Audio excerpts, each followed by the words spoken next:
TNPSC Tamil சிலபஸில் unit 1 அப்படிங்கிறதுல ஏற்கனவே 3 டாபிக் முடிச்சிட்டோம். இப்போ 4வது டாப்பிக்காக சிலபஸில் இருக்கக்கூடிய அந்த லகர வேறுபாடு, நகர வேறுபாடு, ரகர வேறுபாடு, இந்த 3ஐயும் சேர்த்து நம்ம மயங்கொலி வேறுபாடு அப்படிங்கிற தலைப்பின் கீழே பார்க்க போகிறோம். சிலபஸில் தனித்தனியாக கொடுத்துருப்பாங்க. ஆனால் அந்த 3 டாப்பிக்கும் ஒன்று தான். ஏன் அப்படின்னா மயங்கொலிகள் அப்படிங்கிறது என்ன அப்படின்னா ஒரே மாதிரியான உச்சரிப்பு தான் இருக்கும். ஆனால் அந்த வார்த்தைகள் மட்டும் மாறுபடும். ஆனால் உச்சரிப்பு வந்து ஒரே மாதிரி தான் இருக்கும். சின்ன வேறுபாடு மட்டும்தான் இருக்கும். அந்த மாதிரியான ஒலி இருக்கும். ஆனால் பொருள் வேறுபாடு அப்படிங்கிறது வேறு மாதிரி இருக்கும். உச்சரிப்பு ஒரு மாதிரியாக இருந்தாலும் பொருள் வேறுபாடு வந்து வேறு மாதிரி இருக்கும். இந்த மாதிரி சொற்களை வந்து தமிழில் மயங்கொலிகள் அப்படின்னு சொல்லுவோம். மயங்கொலிகள் அப்படின்னு பார்க்கும்போது தமிழில் மொத்தமாக 8 எழுத்துக்கள். அதில் இந்த ந இந்த 3மே வந்து ஒரே மாதிரியாக உச்சரிப்பு உடையது. இது 3. அடுத்த 3 எழுத்து வந்து லகர தமிழில் சிறப்பு லகரம் அப்படின்னு சொல்லுவோம். இந்த லட்டுக்கு வரக்கூடிய லகரம், இந்த லகரம், இந்த 3ஐயுமே வந்து நம்ம ஒரே மாதிரியான எழுத்துக்கள் அப்படின்னு சொல்லுவோம். ஒரே மாதிரி உச்சரிப்புடைய எழுத்துக்கள். அடுத்த ரகரம் இதுவுமே ஒரே மாதிரியான உச்சரிப்புடைய எழுத்துக்கள். ஸோ இந்த 8 எழுத்துக்களையும் நம்ம மொத்தமாக மயங்கொலி எழுத்துக்கள் அப்படின்னு சொல்லுவோம். இந்த மயங்கொலி பிழை அப்படிங்கிறது எப்போ வரும் அப்படின்னா இந்த எழுத்து வரக்கூடிய சொல்லுக்கு உள்ள பொருளை இந்த எழுத்துக்கு வரைய சொல்லுக்கு நம்ம மாற்றி எழுதுவோம். உச்சரிப்பில் ஒரே மாதிரி இருக்கிறனால அந்த மாதிரி பிழைகளை மயங்கொலி பிழைகள் அப்படிமோ. அப்போ இதற்கான சரியான ஒவ்வொரு வார்த்தைக்குள்ள சரியான அர்த்தம் தெரிஞ்சதுன்னா நம்ம எளிதாக அதை தவறு இல்லாமல் பண்ணலாம். சரி, இப்போ இந்த வந்து சோர்ஸ் என்ன அப்படிங்கிறத பார்க்கலாம். முதல்ல புது புக் எடுக்கும்போது 12th இயல் 1 தமிழாக எழுதுவோம் அப்படிங்கிற பாடம், இயல் 2 ஆங்கிலம் மயங்கொலி அப்படிங்கிற தலைப்பின் கீழே இருக்கும். ஆங்கிலம் அறிவோம்னு இருக்கும். அடுத்ததாக 11th பொறுத்த வரைக்கும் 2 மயங்கொலி சொற்கள் அப்படின்னு இருக்கும். இயல் 2 9வது பாடத்தில் 9th வந்து இயல் 2 மொழியை ஆழ்வோமில் இருக்கும். 6th 2 இடத்துல இருக்கும். பருவம் 2 இயல் 2 மயங்கொலிகள் அப்படின்னு ஒரு பாடம் இருக்கும். முதல்ல அதுதான் பேசிக். ஸோ எளிமையாக இருக்கும். அடுத்து 3ஆம் பருவத்தில் 2வது இயல் அதில் வந்து அந்த மொழித்திறனில் ஒலி வேறுபாடு அறிந்து வாக்கியத்தில் அமைத்து எழுதுக அப்படின்னு கொடுத்துருப்பாங்க. இதுதான் புது புக்கில் உள்ள டாபிக். பழைய புக்கில் 12th அந்த பாடம் ஒரு பாடம் முடிஞ்சோடனே முக்கியமான மொழித்திறன் பயிற்சி கொடுத்துருப்பாங்க. நம்ம சிலபஸோடு பொருந்தியதாக இருக்கும். அதில் பார்க்கும்போது 155, 156, 166 பக்கத்தில் இது இருக்கும். 11th உரைநடையில் இந்த 14, 114, 119, 120, 131 133 வரைக்கும் உள்ள பக்கங்களில் இந்த மயங்கொலி வேறுபாடு பற்றி கொடுத்துருப்பாங்க. அடுத்து 9th பருவம் 1 இயல் 1 மொழித்திறன் அதில் மயங்கொலி பற்றி கொடுத்துருப்பாங்க. 8th 3rd termல 2வது இயலில் மொழித்திறனில் மயங்கொலி பற்றி கொடுத்துருப்பாங்க. அடுத்து 6ஆம் வகுப்பில் பருவம் 1 இயல் 3 மயங்கொலி அப்படின்னு கொடுத்துருப்பாங்க. ஸோ இது எல்லாமே வந்து புத்தகத்தில் இருக்கக்கூடிய டாபிக். இப்போ நம்ம இந்த 3ஐயுமே தனித்தனியாக தான் பார்க்க போகிறோம். முதல் டாப்பிக்காக இருக்கக்கூடிய இந்த நகர வேறுபாடு. இந்த நேங்கிறது சில இடங்களில் மட்டும்தான் வரும், பெரும்பாலும் நிறைய இடங்களில் வராது. முதல்ல இந்த வேறுபாடு உடைய சொற்களை பார்ப்போம். இப்போ அனல் அப்படிங்கிற 2 சொல்லினே வரக்கூடிய சொல்லுடைய பொருள் என்ன அப்படின்னா நெருப்பு, தீ அப்படிங்கிற பொருளெல்லாம் வரும். அதே மாதிரி இந்த அனல் அப்படிங்கிறது எதை குறிக்கக்கூடியது அப்படின்னா தாடி, அது மட்டும் இல்லாமல் கழுத்து, மிடரு அப்படின்னு சொல்லக்கூடிய கழுத்து பகுதி, இது எல்லாத்தையுமே இது குறிக்கும். அரண் அப்படிங்கிறது சிவனை குறிக்கக்கூடியது. இங்கேயும் 2 சொல்லியின், இங்கேயும் 2 சொல்லியின் சிவன். ஒருவேளை சிவன்கிறது தெரிஞ்சால் கூட கன்ஃபியூஸ் ஆக வேண்டாம். இங்கேயும் 2 சொல்லியின், இங்கே 2 சொல்லியின். அரண் அப்படிங்கிறது எதை குறிக்கும் அப்படின்னா ஒரு கோட்டையுடைய மதில் சுவர், பாதுகாப்பு, அந்த அரண்மனையுடைய வெளிப்புற அரண் அப்படிங்கிறதை குறிக்கும். அன்னம் அப்படிங்கிறது ஒரு பறவையை குறிக்கும். அன்னம்ங்கிறது சாப்பாட்டையும் குறிக்கும். அன்னம் அப்படிங்கிறது அன்னம் அறிந்து விட்டாயா அப்படின்லாம் இருக்கும். ஸோ அன்னம்ங்கிறது சாப்பாடையும் குறிக்கக்கூடியதாக இருக்கும். ஒரு பறவை, அன்னப்பறவை, பாலையும் நீரையும் தனித்தனியாக பிரிக்கக்கூடிய ஒரு திறமை உள்ள ஒரு பறவை அப்படின்னு சொல்லுவாங்க. அன்னம் அப்படிங்கிறது நம்முடைய வாயுடைய உட்பகுதியில் அந்த மேல் பகுதியை அன்னம் அப்படின்னு சொல்லுவோம். அணை அப்படிங்கிறது அத்தனை அப்படின்னு குறிக்கக்கூடிய வார்த்தை தான் அணை. அணைங்கிறது நீரை அணை கட்டி நம்ம பாதுகாக்கிறோம்ல, அந்த வரப்பு, அதை வந்து ஒரு பெரிய அளவில் உள்ள ஒரு வரப்புனா ஒரு வயலில் உள்ளது. அணைங்கிறது பெரிய அளவிலான நீர்நிலையில் தேக்கி வைக்கக்கூடிய ஒரு வரப்பு தான். ஆணிங்கிறது தமிழ் மாதங்களில் ஒரு மாதம், 2 சொல்லியினி. 3 சொல்லியினி வந்து நம்ம பயன்படுத்தக்கூடிய அந்த ஆணி, இரும்பிலான கூர்மையாக இருக்கக்கூடிய அந்த துண்டு. ஆண் அப்படிங்கிறது 2 சொல்லியினில் வந்து பசுவை குறிக்கும். 3 சொல்லியின் நெடில் தான் ஆண் பிள்ளைகளை குறிக்கும். 2மே வந்து பெரிய எழுத்து அப்படிங்கிறத ஞாபகம் வச்சுக்கோங்க. அடுத்ததாக எழுத்துக்களில் நெடில் கிடையாது, நீண்ட பெரிய எண் அப்படிங்கிறத ஞாபகம் வச்சுக்கோங்க. அடுத்து ஆணைங்கிறது யானை குறிக்கும். ஆனைமலையெல்லாம் சொல்லுவோம்ல, யானையை குறிக்கக்கூடிய ஒரு சொல். ஆணைங்கிறது ஆணை பிறப்பித்தான், கட்டளை பிறப்பித்தான் அப்படிங்கிற மாதிரியான ஒரு சொல். அடுத்து உண்ணு அப்படிங்கிறது உண்ணுங்கிறது நினைத்து பார் அப்படிங்கிற பொருளுடையது. நினைக்கிறது உண்ணு அப்படிங்கிறது நினைத்து பார் அப்படிங்கிறது. இது புதுசாக இருக்குது. உண்ணு அப்படிங்கிறது சாப்பிட்றதுக்கு சொல்லுவோம்ல, சாப்பாடை பார்த்து சாப்பிடு அப்படிங்கிற மாதிரி உண்ணுங்கிற வார்த்தையை பயன்படுத்தியிருக்காங்க. 2 சுழி இன். ஊன் அப்படிங்கிறதுடைய பொருள் இறைச்சி. ஊன் அப்படிங்கிறது உணவு அப்படிங்கிற பொருளில் வரும். இது கன்ஃபியூஸ் ஆகும். 2 சுழி இன் வந்து இறைச்சி மாமிசம் அப்படிங்கிற பொருளில் வரும். 3 சுழி இன் வந்து உணவு. ஏன்னா இங்கேயே 3 சுழி நே வருது, இது ஞாபகம் வச்சுக்கலாம். ஊன் உணவு அப்படிங்கிறத. அடுத்ததாக என்ன அப்படிங்கிறது கேள்வியை குறிக்கக்கூடியதாகவும், எண்ணுதல் திங்க் பண்ணுறது, நினைக்கிறது, அந்த மாதிரி சிந்தித்தல் அப்படிங்கிற பொருளில் வரும். அடுத்து கணை. குதிரை கணைத்தது அப்படின்னா அது அந்த ஒலியை குறிக்கக்கூடியது கணைத்தல். கணை அப்படிங்கிறது கணையாளி, அம்பினால் ஆன ஆளி அப்படின்னு சொல்லுவாங்க. கணைங்கிறது அம்பை குறிக்கக்கூடியதாக இருக்கும். அடுத்ததாக கணம் அப்படிங்கிறது ஒரு வெயிட்டை குறிக்கக்கூடியது, பாரம், சுமை, பளு அப்படிங்கிற பொருளில் வரும். கணம் 3 சுழி கணம் அப்படிங்கிறது கூட்டம், நேரத்தை குறிக்கக்கூடியதாக இருக்குது. அடுத்ததாக கண்ணன். 2 சுழி கண்ணன் வந்து கர்ணனை குறிக்கும். 3 சுழி கண்ணன் வந்து கிருஷ்ணரை குறிக்கக்கூடிய சொல்லாக இருக்குது. கான் என்றால் கான்னா காடு அப்படிங்கிற பொருள் வரும். கான் அப்படின்னா பார்க்குற பொருளில் வரும். கிண்ணம் அப்படிங்கிறது துன்பத்தை குறிக்கக்கூடியதாக இருக்கும். கிண்ணக்காரர் அப்படின்னு ஒரு சிலர் கூடுவாங்க. அப்படிங்கிறவங்க அந்த மேளத்தை ஒரு கிண்ணம் அப்படின்னா அந்த இசைக்கருவிகளை வாசிக்கக்கூடியவங்களாகவும் இருப்பாங்க. இந்த கிண்ணம் அப்படிங்கிறது ஒரு சிறு பாத்திரத்தை குறிக்கக்கூடியதாக இருக்கும். தனிங்கிறது தனிமையை குறிக்கக்கூடியதாக இருக்கும். இந்த தனிங்கிறது தனித்தல் அடங்குதல் அப்படிங்கிற பொருளில் வரும். தன்மைங்கிறது ஒரு இடப்பெயரை குறிக்கக்கூடிய சொல்லாக இருக்குது. தன்மை முன்னிலை படர்க்கை அப்படின்னு சொல்லுவாங்க, அது இடப்பெயரை குறிக்கக்கூடிய சொல். தன்மை 3 சொல்லி குளிர்ச்சியை குறிக்கக்கூடிய சொல். தின் அப்படிங்கிறது தின்னுட்டான் அப்படின்னு சொல்லுவாங்க, அப்படிங்கிற பொருளில் வரும். தின் அப்படிங்கிறது வலிமையை குறிக்கக்கூடிய சொல். திணைங்கிறது தானியத்தை குறிக்கக்கூடியது. திணை அப்படிங்கிறது நிலத்தை குறிக்கக்கூடியது. 5 திணைகளாக தமிழர் வந்து நிலத்தை பிரித்தாங்க. குறிஞ்சி, முல்லை, மருதம், நெய்தல், பாலை. அதனால் திணைங்கிறது நிலத்தை குறிக்கக்கூடியது, ஒழுக்கத்தை குறிக்கக்கூடியதாக. உயர்திணை அக்ரேனின்னு சொல்லுவோம், அதுலேயும் திணை வரும். ஒழுக்கத்தை குறிக்கக்கூடிய சொல்லாக இருக்கும். திண்மை அப்படிங்கிறது தீமையை குறிக்கக்கூடியது. திண்மை 3 சுழியின் வந்து வலிமையை குறிக்கக்கூடியதாக இருக்குது. துணி 2 சுழி துணிந்து செய்தல் அப்படின்னா துணிச்சலாக செய்கிறது அப்படிங்கிற மாதிரி. துன்பம், கோபம், அச்சம் அப்படிங்கிற பொருளை துணிந்து செய்தல் அப்படிங்கிறது இதில் தான் வரும். துணிங்கிறது துன்பம், கோபம், அச்சம் அப்படிங்கிறத குறிக்கும். துணி அப்படிங்கிறது சீலை, துணியை குறிக்கக்கூடிய ஒரு சொல்லாக இருக்கும். அடுத்ததாக தேநீர். தேநீரில் இந்த தேநீர் அப்படிங்கிறது தேன் போன்ற நீர், தேன் கலந்த நீர் அப்படிங்கிற பொருளில் வரும். இந்த தேநீர் தான் நம்ம குடிக்கக்கூடிய டீன்னு சொல்லக்கூடிய தேயிலை நீர். பேன் அப்படிங்கிறது நம்ம உடலில் வாழக்கூடிய ஒரு ஒட்டுண்ணி. பேன் அப்படிங்கிறது பேணி பாதுகாக்கிறது, பேணி காப்பாற்றுறது அப்படிங்கிற மாதிரி பொருளில் வரும். காப்பாற்றுதல். பனிங்கிறது குளிர்ச்சியை குறிக்கக்கூடியதாகவும், 3 சுழி பனி அப்படிங்கிறது வேலை குறிக்கக்கூடியதாகவும் இருக்கிறது. மனம் அப்படிங்கிறது உள்ளத்தை குறிக்கதாகவும், 3 சுழி மனம் அப்படிங்கிறது நறுமணத்தை குறிக்கக்கூடியதாகவும் இருக்குது. ஏன்னா இங்கே மனம் வாசனை அப்படிங்கிற பொருளெல்லாம் வரும். அடுத்ததாக மனைங்கிறது வீட்டை குறிக்கக்கூடியது. 3 சுழி மனைங்கிறது உட்காரக்கூடிய பலகையை குறிக்கக்கூடிய வார்த்தை. மான்கிறது விலங்குக்கும் பொருந்தும். மாண்புமிகு அப்படின்னா பெருமை மிகு அப்படின்னு அர்த்தம். முன்னால் இருக்கக்கூடியது அப்படின்னு அர்த்தம். அதே மாதிரி முந்தைய, இதற்கு முன்னாடி உள்ள அப்படின்னு அர்த்தம். இந்த முன்னாள் அப்படிங்கிறது 3 கூட்டல் நாள், அதுதான் 3 நாட்களை குறிக்கக்கூடிய ஒரு வார்த்தையாக அது இருக்குது. அடுத்ததாக முந்தைய நாள். ஸோ இந்த முந்தைய நாளுங்கிறது கீழே வந்திருக்கு. அடுத்து வன்மை. இந்த 2 சுழி வன்மைக்கு வந்து வலிமை அப்படிங்கிற பொருள்.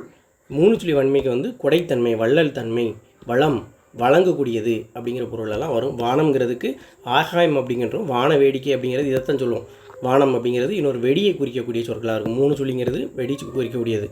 நான் அப்படிங்கிறது ஒரு யார் இங்கே தன்மையாக இருக்காங்களோ, யார் தன்னை பற்றி பேசும்போது நான் இப்படி பண்ணேன் அப்படின்னு சொல்லுவாங்க. அப்போ தன்னை குறிக்கக்கூடியது தன்மை இடப்பெயராக அதை நம்ம சொல்கிறோம்.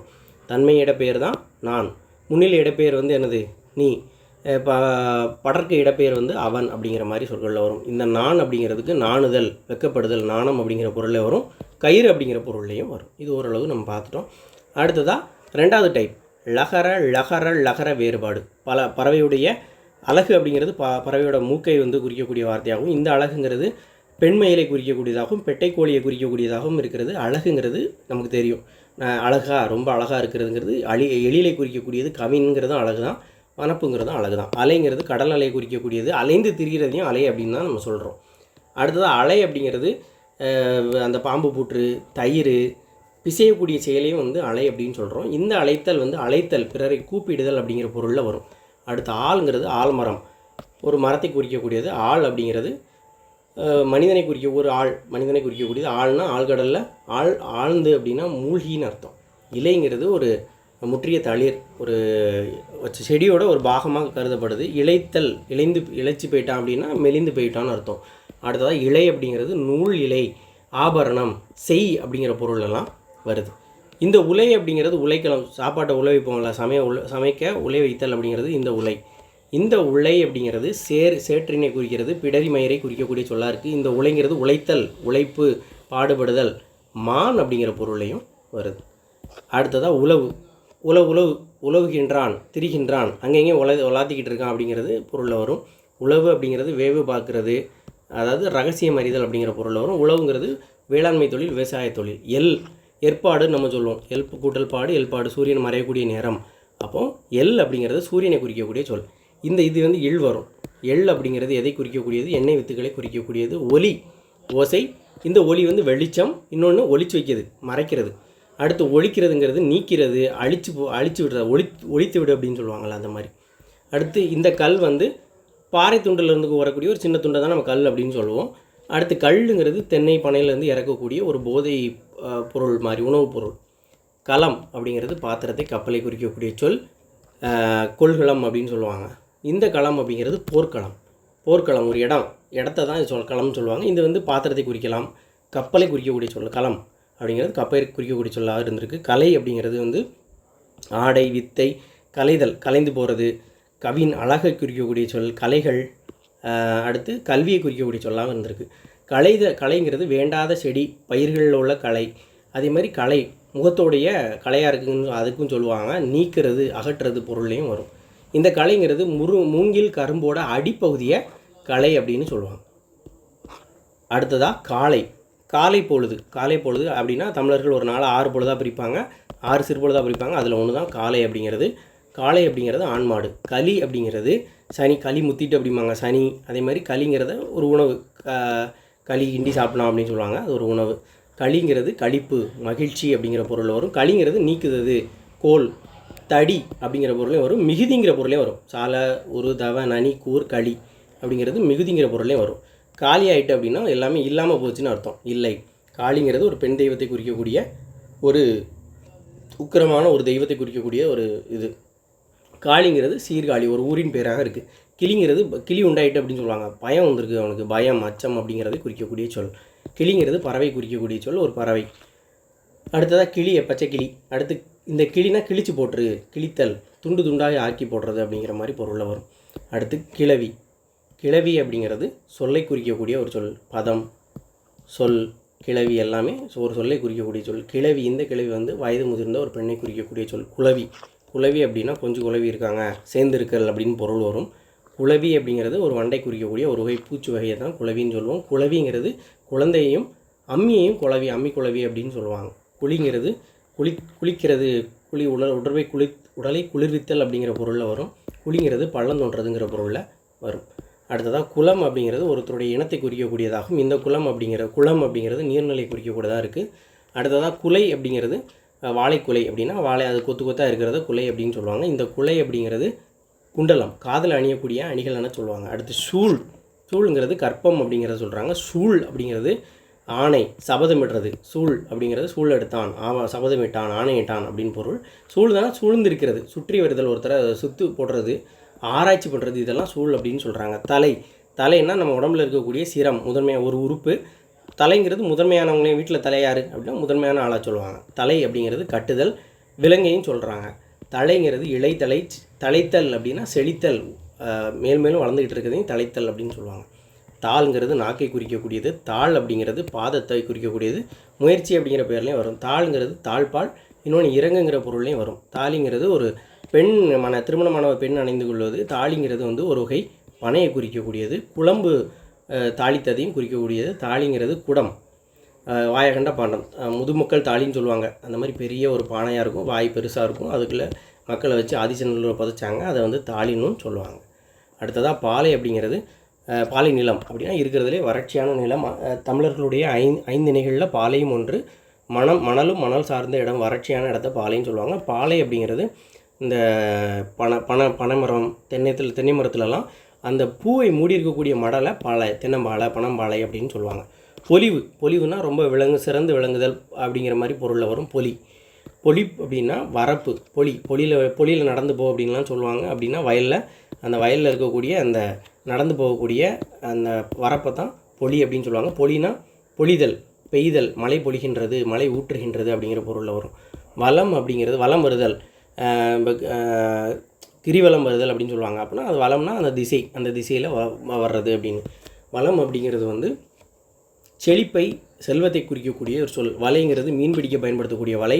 வலைங்கிறது எலியுடைய பொந்தை குறிக்கக்கூடியது. அந்த வலை தோண்டி இருக்கும்பாங்க பொந்து, வளையலை குறிக்கக்கூடிய சொல். வளைந்த பகுதியை குறிக்கக்கூடிய சொல்லாகவும் பயன்படுத்துகிறோம். இந்த வலை அப்படிங்கிறது சுரபுன்னை மரம் அப்படிங்கிற ஒரு மரத்தை குறிக்கக்கூடிய ஒரு வார்த்தை. வலிங்கிறது வலிமையையும் குறிக்கக்கூடியது, துன்பத்தை குறிக்கக்கூடிய, வலிக்குது அப்படின்னு சொல்லுவாங்களா, துன்பத்தை குறிக்கக்கூடிய நோதல் அப்படிங்கிறதும் வலிங்கிறது பொருந்தும். இந்த வலி அப்படிங்கிறது காற்று அப்படிங்கிறதும், இந்த வலி பாதை குறிக்கக்கூடிய சொல்லாகவும் இருக்குது. வாலிங்கிறது வந்து வானர தலைவன வாலி அப்படின்னு நம்ம சொல்கிறோம். வாலிங்கிறது அம்பு. அதே மாதிரி வாலி ஒரு பெரிய பாத்திரம் அப்படின்னும் நம்ம எடுத்துக்கலாம். இந்த வாலி வந்து வாழ்த்துதல், வாலியா வாலியா அப்படின்னு சொல்லி வாழ்த்துவாங்கள்ல, அந்த மாதிரி ஒரு வாழ்த்து. அடுத்து வால் அப்படிங்கிறது விலங்குடைய ஒரு உறுப்பு, வெண்மையாக இருக்கிறதையும் வால் அப்படின்னு சொல்லுவாங்க. இந்த வால் வந்து ஒரு ஆயுதம், ஒளி பொருந்திய அப்படிங்கிற பொருளையும் வாளுங்கிறது வரும். வாள்னா ரொம்ப நாள் உயிரோடு இரு அப்படின்னு சொல்லி வாழ்த்தக்கூடிய ஒரு பண்பு. வாழை அப்படிங்கிறது ஒரு இளம்பெண்ணை குறிக்கக்கூடியது. வாழை மீன், வாழை மீனுக்கும் விலங்கு மீனுக்குமாங்களா, அந்த மாதிரி வாழை மீன். வாழைங்கிறது ஒரு மரத்தை குறிக்கக்கூடியது. விழித்தல் அப்படின்னா அழைத்தல், யாரையோ தூரத்தில் இருக்கிறவங்கள அழைக்கிறது தான் விழி அப்படின்னு அர்த்தம். இந்த விழிங்கிறது கண்ணை விழித்து பார்த்தல். விழா எலும்பு அப்படின்னு சொல்லுவாங்க, உடம்புடைய ஒரு பகுதியை தான் விழா அப்படின்னு சொல்லுவாங்க, உடலுடைய ஒரு பக்கம். விழா அப்படிங்கிறது வந்து ஒரு மரத்தை குறிக்கக்கூடிய வார்த்தை. விழாங்கிறது திருவிழாவை குறிக்கக்கூடியது. விலைங்கிறது ஒரு பொருளோட மதிப்பு, ஒரு பொருளோட விலை என்னன்னு சொல்லுங்கள் அப்படின்னு சொல்லுவாங்கள்ல. விளைத்தல், விளைவித்தல், உருவாக்குதல், பயிராக்குதல், உண்டாக்குதல். விளைதல் அப்படின்னா விரும்பினால் அப்படின்னு அர்த்தம். அடுத்து வெள்ளம். வெள்ளம்ங்கிறது இனிப்பை குறிக்கக்கூடிய சொல். வெள்ளம்ங்கிறது நீர் பெருக்கத்தான் வெள்ளம் அப்படின்னு சொல்கிறாங்க. வெள்ளம் வந்து அடிச்சுட்டு போயிட்டுமாங்க. மால்ங்கிறது திருமாலை குறிக்கக்கூடியது, பெருமையை குறிக்கக்கூடிய சொல். இந்த மால் அப்படின்னா மாண்டு போதல், இறந்து போதல்னு பொருள். நலிவுங்கிறது நோய்வடைந்து ரொம்ப துன்பப்பட்டு நலிவை குறிக்கக்கூடியது. இந்த நலிவுங்கிறது செறிந்திருக்கக்கூடியது, அப்படியே ஆப்போசிட்டாக வரக்கூடியது. அடுத்து ரகர ரகர வேறுபாடு. அரி அப்படிங்கிறது திருமாலை குறிக்கக்கூடியது. அரியும் சிவனும் ஒன்று அப்படின்னு சொல்லுவாங்க. அப்போ திருமாலும் சிவனும் ஒன்றுங்கிறதுக்கு தான் அந்த வார்த்தை. ரெண்டுமே அந்த காலத்தில் பெரிய பிரிவுகளாக இருந்தது. அதை ஒற்றுமைப்படுத்தி சொல்லக்கூடிய ஒரு வார்த்தை தான் இது. அரியும் சிவனும் ஒன்று. அரிங்கிறது திருமால். அரினா அறிந்து கொள்ளுதல், தெரிந்து கொள்ளுதல் அப்படிங்கிற பொருள். அது மட்டும் இல்லாமல் அரினா சிங்கம், காய்கறிகளை அறிதல், வெட்டுதல் அப்படின்னு சொல்கிறது. அதே மாதிரி அந்த அரிங்கிறது நினைத்தல், தெரிந்து கொள்ளல் அப்படிங்கிற பொருளெல்லாம் வரும். அடுத்ததாக அலரி அப்படிங்கிறது ஒரு பூ, அலரி பூ. அலரிங்கிறது சத்தம் போட்டு அலறது, அலறது, அழுகிறது, அதெல்லாம் குறிக்கும். அறம் அப்படிங்கன்னா ஒரு கூர்மையான வாள், ஒரு கருவி, அறுக்க பயன்படக்கூடிய ஒரு கருவி. அறம் அப்படிங்கிறது ஒரு நேர்மை, கொள்கை, தர்மம் அப்படின்னு சொல்லக்கூடிய செயல். அறைங்கிறது ஒரு பாதியான, ஒரு புத்தகத்தில் அறை, ஒரு ஆப்பிளாக அறையாக வெடி விடுங்க அப்படின்னா பாதியாக பங்கு வைக்கிற மாதிரி. அறை அப்படிங்கிறது ஒரு ரூம், ஒரு கட்டிட பகுதி. அறிவைங்கிறது பெண்ணை குறிக்கக்கூடியது. அறிவுனா அறிவை தெரிந்து கொள்வது அப்படின்னு அர்த்தம். அருமையாக இருக்கிறது சிறப்பை குறிக்கக்கூடியது. இந்த அருமை அப்படிங்கிறது நிலைமையாக இருக்காது, நிலைமையின்மை, நிலை இல்லாமல் ஒரு இடத்துல வெட்டிண்டு போகிறது தான் அருமை அப்படின்னு சொல்கிறாங்க. அடுத்ததாக இந்த பாலை அருந்துனா குடின்னு அர்த்தம். அருந்துனா இந்த அறுத்துட்டு போயிட்டான், துண்டாக ஆக்கிட்டான், அறுத்துட்டான் அப்படின்னு அர்த்தம். ஆற அப்படின்னா நிறைய அப்படின்னு பொருள். இந்த ஆறனா ஆறணும், ஆறப்போடுன்னு சொல்லுவாங்க, தனியாக போடு அப்படிங்கிற பொருள். இறங்கு அப்படிங்கிறது அடுத்தவங்களுக்கு இறக்கம் காட்டுறது, இறக்கப்படுறது. இந்த இறங்கு மேலேருந்து கீழே இறங்கி வா, இறங்கு அப்படின்னா கீழே இறங்குன்னு அர்த்தம். இறத்தல் அப்படின்னா பிச்சை எடுத்தல் அப்படின்னு பொருள். இந்த இறத்தல்னால் செத்து போகிறது, இறந்து விட்டார் அவர் அப்படின்னு பொருள். இறைங்கிறது உணவை குறிக்கக்கூடியது. இறைங்கிறது இறைவன், கடவுளை குறிக்கக்கூடியது. இரவுங்கிறது ராத்திரி நேரம், இரவு நேரத்தை குறிக்கக்கூடியது. இந்த இரவுங்கிறது இறந்து போகிறதை குறிக்கக்கூடியது. இறத்தல் அப்படின்னாலும் இரவுனாலும் ஒன்று தான். அடுத்து இரும்பு உலகத்தை குறிக்கக்கூடியது. இருப்பு அப்படிங்கிறது புதரை குறிக்கக்கூடியது. அடுத்ததாக ஈரல் அப்படிங்கிறது வருந்தக்கூடிய சொல். இந்த ஈரல் அப்படிங்கிறது நெருக்கமாக இருக்கக்கூடிய சொல். அப்போ மேக்ஸிமம் அதுக்கு ஆப்போசிட்டாக வார்த்தைகளாக இருக்குது. உரி அப்படின்னா உறிஞ்சு போடு, கலத்து துணியை உரிந்து போடு அப்படிம்பாங்க, கலட்டு போடு. உரி அப்படின்னா தூக்கு, மேலே தூக்கு அப்படிங்கிற மாதிரி அர்த்தம். அடுத்ததாக உறவு அப்படின்னா வலிமைன்னு பொருள். இந்த உறவுனா நம்மளுடைய நட்பு, சுற்றம், நம்ம சொந்தக்காரங்க உறவுன்னு அர்த்தம். இந்த உறவு வலிமை. உரல் அப்படின்னா தானியத்தை குத்தக்கூடிய ஒரு கருவி. இந்த உரல்னால் துன்பம். உருனா மிகுதி, சாலை, உரு, தவ, நனி, கூர்கறி எல்லாமே மிகுதிப்படுத்தக்கூடிய ஒரு சொல். உருனா வடிவத்தை வடிவம் அப்படின்னு சொல்லக்கூடிய ஒரு சொல். உரை அப்படிங்கிறது அவருடைய உரை சொற்றொடர், உரை நடை அப்படின்னா அது வந்து சொல்லை குறிக்கக்கூடியது. தோலை குறிக்கக்கூடியதாகவும் உரை அப்படிங்கிறது பயன்படுது. தோல் உரை அப்படின்னு சொல்லலை. இந்த உரை வந்து தலையணை உரை, மூடி அதெல்லாம் வந்து என்ன சொல்கிறாங்க, உரை அப்படின்னு சொல்கிறாங்க. இந்த ஊரை அப்படிங்கிற சொல் வந்து நகர, எலும்பு ஊரை இதுவும் தேயும் அப்படிம்பாங்களா, நகர்ந்துக்கிட்டே இருந்துச்சுன்னா கல்லும் தேஞ்சிரும் அப்படிம்பாங்க. ஊரைங்கிறது இது ஊறும், தண்ணீர் ஊறும் அப்படின்னா சுரக்கும்னு அர்த்தம். எரிதல் அப்படின்னா தீ எரிஞ்சிக்கிட்டு இருக்குன்னு அர்த்தம். எரி அப்படின்னா ஒரு பந்து தூக்கி எரி வீசுன்னு அர்த்தம். ஏரிங்கிறது நேர்நிலை குறிக்கக்கூடியது. ஏரி மேலே ஏறி வா அப்படின்னு அர்த்தம். ஒரு அப்படிங்கிறது ஒன்றை குறிக்க சொல். இந்த ஒருங்கிறது தண்டித்தல். ஒருத்தாரை ஒன்றாக வையாரே பொறுத்தாரை பொன்போல் வைத்து அப்படின்னா தண்டித்தவருக்கு அந்த ஒரு நாள் தான் இன்பம் அப்படின்னு சொல்லுவாங்க. அந்த தண்டனையை குறிக்கக்கூடியது. கரிங்கிறது யானையை குறிக்கக்கூடியது. அடுத்து கரி நிறத்தில் உள்ள யானை. கருமையான அடுப்பு, கறி சமைக்க பயன்படுதல் அப்படிங்கிற மாதிரி வரும். கறிங்கிறது மாம்சத்தை சொல்லுவோம், காய்கறியை சொல்லுவோம், மிளகையும் கறி அப்படின்னு சொல்லுவோம். அடுத்து கரைங்கிறது ஓரத்தை, ஒரு ஆற்றங்கரை ஓரம், அதை தான் ஆற்றுக்கரை அப்படின்னு சொல்லுவாங்க. இந்த கரை வந்து துணியில் அழுக்குப்பட்டிருக்கு, அதை தான் கரை, துணியில் கரை போகாது அப்படின்னு சொல்லுவாங்க. குரங்குங்கிறது வானாரத்தை குறிக்கக்கூடிய ஒரு சொல். இந்த குரங்கு வந்து தொடை. இது குரங்குனாலே நமக்கு தெரியும், இந்த குரங்கு தான் ஒரு விலங்கு அப்படின்னு தெரியும். இந்த குரங்கு தொடை.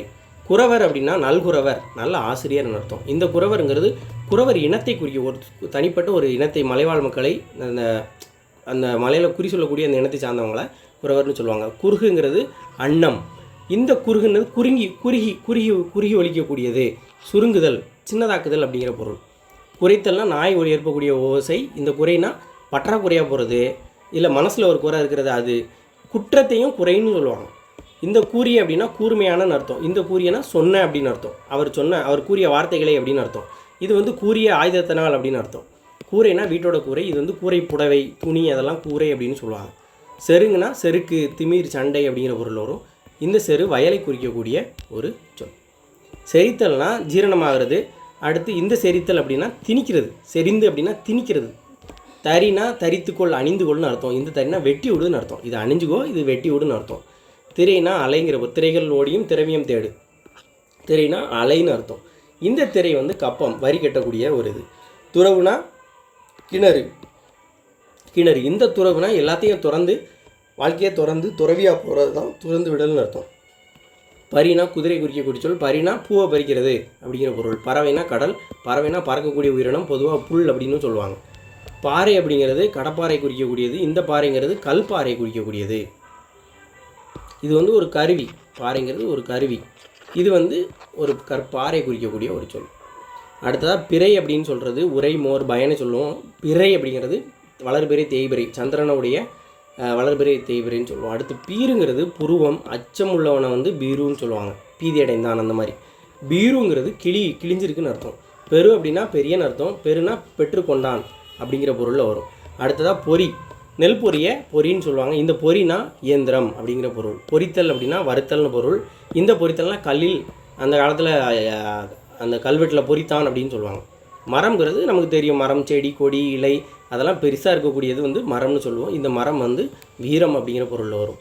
மரினா மறித்தல், மறித்தான் அப்படின்னா இறந்து போனான்னு அர்த்தம். மரினா மான்குட்டியை தான் மரி அப்படின்னு சொல்லுவாங்க. அடுத்து மாறிய மலை அப்படின்னு சொல்லுவோம். மாறினா மாறுதது, சேஞ்ச் ஆகிறது, மாறுதல்னு பொருள்.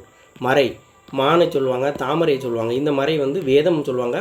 மறைந்து போனான், ஒரு இடத்த விட்டு மறைஞ்சு போகிறது, மறைக்கிறது, ஒளிச்சு வைக்கிறது, இதெல்லாம் மறைனும் சொல்லுவாங்க. அடுத்ததாக நிறை.